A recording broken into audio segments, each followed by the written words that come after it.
भारत में ऐसे कई मंदिर हैं जहां आस्था और चमत्कार एक साथ दिखाई देते हैं, लेकिन एक मंदिर ऐसा भी है जहां विज्ञान आज भी कई सवालों के जवाब नहीं दे पाया।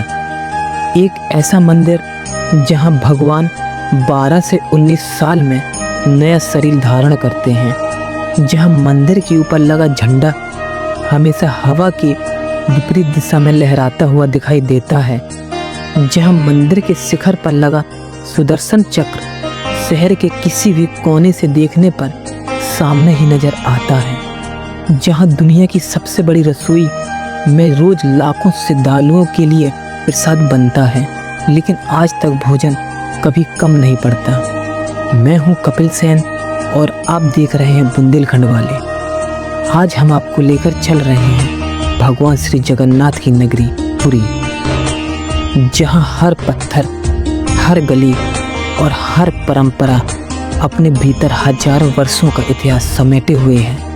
उड़ीसा राज्य के समुद्र तट पर बसा भारत के चारों धामों में से एक पवित्र धाम है श्री जगन्नाथपुरी। हर साल करोड़ों श्रद्धालुओं यहां आकर जगन्नाथ, बलभद्र और देवी सुभद्रा के दर्शन के लिए आते हैं। पुरी केवल एक मंदिर नहीं बल्कि सनातन संस्कृति की जीवित परंपरा है। मैं आज आपको इस वीडियो में इन्फॉर्मेशन देने वाला हूं जगन्नाथपुरी के बारे में, तो बने रहिए वीडियो में और वीडियो को अंत तक जरूर देखिए। जगन्नाथपुरी में आप लोग कहां घूम सकते हो, क्या खाने पीने की व्यवस्था है, खाना कैसा मिलता है और पुरी में कौन कौन से मंदिर हैं और कितने दिनों का टाइम लेकर आना चाहिए। से तो आप लोग जगन्नाथपुरी किसी भी सीजन में आ सकते हो, पर सबसे बेस्ट सीजन रहता है पुरी आने का, वो है अगस्त से मार्च तक का। बात करें पुरी पहुंचने की तो आप लोग पुरी रेल मार्ग द्वारा आ सकते हो, और अगर डायरेक्ट ट्रेन पुरी के लिए नहीं मिलती है तो आप भुवनेश्वर आ जाइए। और वायु मार्ग की बात करें तो भुवनेश्वर नियर बाई एयरपोर्ट है, जो भुवनेश्वर से पुरी की दूरी 50 किलोमीटर है। तो फाइनली दोस्तों हम लोग जगन्नाथपुरी पहुंच चुके हैं। हमारे और सारे भाई सबसे लोग पहले हैं। काम आता है रूम लेने का। आपको मंदिर के पास ही 500 से 1000 रुपए में रूम मिल जाता है।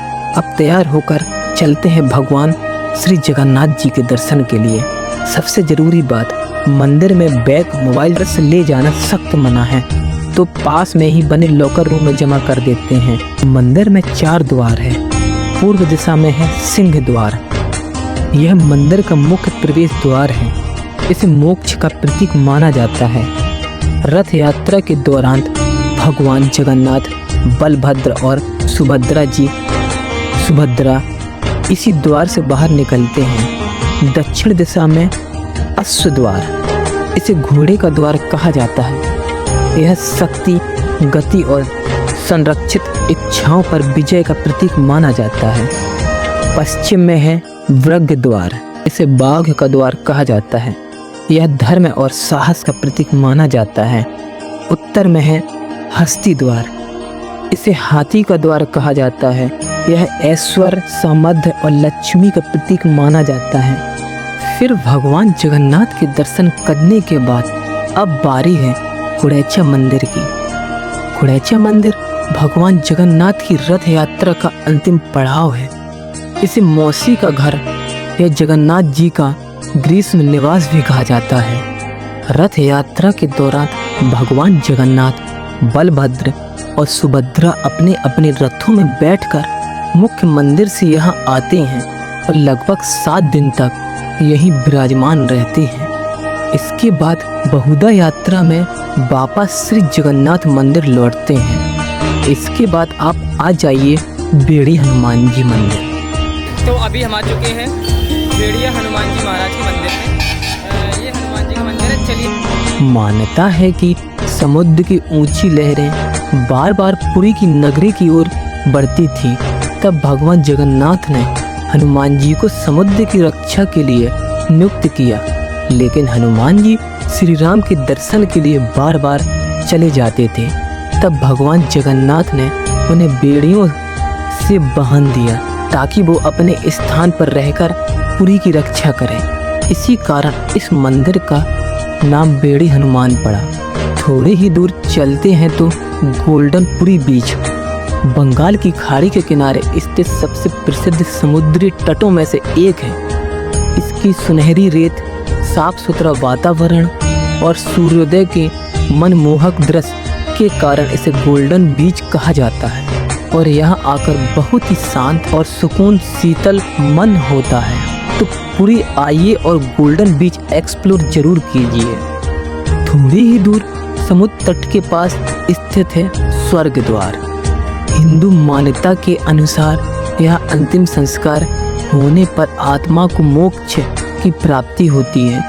इसी कारण इसका नाम स्वर्ग द्वार पड़ा। स्वर्ग द्वार से ही थोड़ी दूर स्थित है लाइट हाउस, जिसमें 20 रुपए का टिकट लेकर आप लोग पहुंच जाते। लाइट हाउस के ऊपर और ऊपर पहुंचकर आप लोग देख सकते हैं बहुत ही प्यारे नज़ारे समुद्र और पूरी शहर का। इतना सब कुछ घूमने के बाद अब शाम हो जाती है तो अपने रूम वापस आ जाते हैं और अगले दिन का एक्साइटमेंट लेकर हम लोग सो जाते हैं। अगले दिन प्रभु को प्रणाम करके और हम लोग निकल पड़ते हैं पुरी और पुरी से 50 किलोमीटर दूर भुवनेश्वर के लिए, जिसके लिए local transport bus non AC 250 रुपये और AC 350 रुपये में मिल जाती है, जो आपको 8 से 10 जगह घुमा देती है। सबसे पहले हम लोग ऑटो पकड़कर सुबह 5 बजे निकल जाते हैं बस स्टैंड के लिए, जहां से हमने बस लेकर जाएंगे। पहला स्टॉप था हमारा हनुमान जी का मंदिर। तो अभी हम लोग आ चुके हैं पंचमुखी हनुमान जी के यहाँ पर, और चलिए आपको इनके भी दर्शन कराते हैं।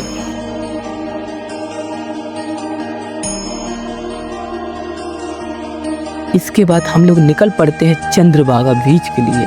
हम आ चुके हैं चंद्रभागा बीच में। आप लोग मेरे पीछे जो बीच देख रहे हैं ये है चंद्रभागा बीच। चंद्रभागा बीच में एंजॉय करने के बाद अगला स्टॉप था हमारा कोणार्क टेम्पल, जिसे हम लोग सूर्य मंदिर भी कहते हैं। तो अभी मैं आ चुका हूँ सूर्य मंदिर, जिसे कोणार्क मंदिर भी कहा जाता है उड़ीसा का। चलिए आपको इसके बारे में कुछ बताते हैं। कोणार्क सूर्य मंदिर उड़ीसा के पुरी से लगभग 35 किलोमीटर दूर स्थित है। इसका निर्माण 13वीं शताब्दी में पूर्व गंग वंश के राजा नरसिंह देव प्रथम ने कराया था। यह मंदिर भगवान सूर्य को समर्पित है और यूनेस्को विश्व धरोहर वर्ल्ड रिकॉर्ड में शामिल है। इस मंदिर की सबसे बड़ी खासियत पूरा मंदिर सूर्य देव को विशाल रथ के रूप में बनाया गया है। इसमें 24 पत्थर के पहिए हैं, जो दिन के 24 घंटे और वर्ष के 12 महीने का प्रतीक माना जाता है। इसके बाद हम लोग आ जाते हैं लिंगराज मंदिर। तो अब हम लोग जाने वाले लिंगराज मंदिर में, तो बने रही मेरी वीडियो। भगवान शंकर जी को समर्पित है। लिंगराज मंदिर उड़ीसा की राजधानी भुवनेश्वर में स्थित है। यह भगवान शिव को समर्पित भारत की सबसे प्राचीन और दिव्य मंदिरों में से एक है। इसका निर्माण 11वीं शताब्दी में सोमवंशीय राजाओं द्वारा कराया गया था और बाद में गंग वंश के शासकों ने इसका विस्तार कराया। भगवान लिंगराज के दिव्य दर्शन करने के बाद अब हम निकल पड़े भुवनेश्वर की एक और शानदार जगह की ओर, नंदनकाना जूलॉजिकल पार्क। यह सिर्फ एक चिड़ियाघर नहीं, बल्कि प्राकृतिक और वन्य जीवों की एक पूरी दुनिया है, जहां का एक एंट्री टिकट 50 रुपीज़ है और अंदर कदम रखते ही आपको ऐसा महसूस होगा जैसे आप जंगल के बीच पहुंच गए हो। यहाँ आपको दुर्लभ वन्य जीव देखने को मिल जाते हैं। इस पार्क की सबसे खास बात यह है कि प्राकृतिक जंगल के बीच विकसित किया गया है, इसलिए जानवर अपने प्राकृतिक वातावरण के बेहतर करीब दिखाई देते हैं। ये थी मेरी जगन्नाथपुरी की यात्रा। वीडियो पसंद आई हो तो एक लाइक और फॉलो ज़रूर कीजिए। मिलते हैं किसी ऐसे ही शान के साथ, तब तक के लिए जगन्नाथ।